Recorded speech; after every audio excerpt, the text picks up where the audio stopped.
Innocence is a quality which is innate, which cannot be forced, which cannot be trained into. It's just a quality, innate quality within a human being. When he becomes Sri Ganesha's disciple, he becomes an innocent person. It's the quality of the spirit. Innocence is the quality of the spirit. And when the spirit within you is awakened, you get the power of innocence by which you overcome all that is negative, all that is wrong, all that is detrimental to your growth, spiritual understanding. In Sahaja Yoga, we have a proper method how we can become innocent. It happens through our thoughtless awareness.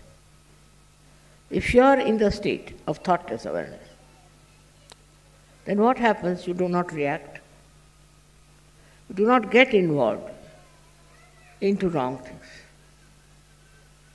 You do not get involved into any discussions, arguments, but you just watch, and the innocence within you rises beautifully like a lotus, rises out of a dirty pond.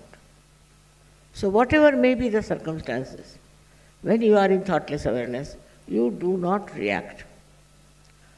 That is the sign of innocence. And people who do not react keep young.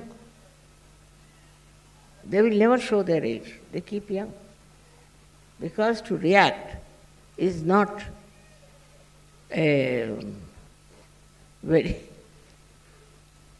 good thing, which makes you get involved into another person. But if you don't react, if you are just watching, you are a witness, then you don't get involved into anything. You are away from it.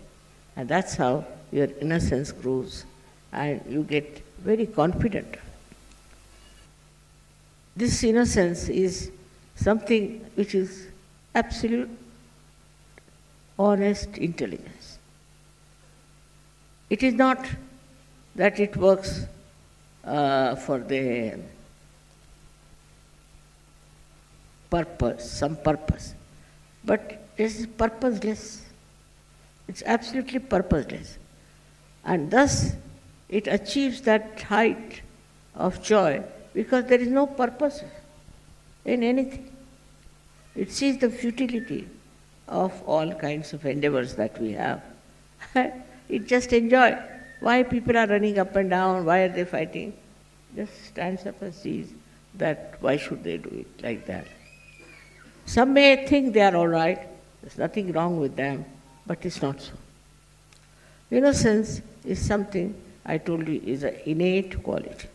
And you should not deceive yourself by thinking you are innocent. On the contrary, you just put some introspection upon yourself and see for yourself what have you been doing so far as others are concerned. What is your attitude? I have already talked to you about emotional intelligence.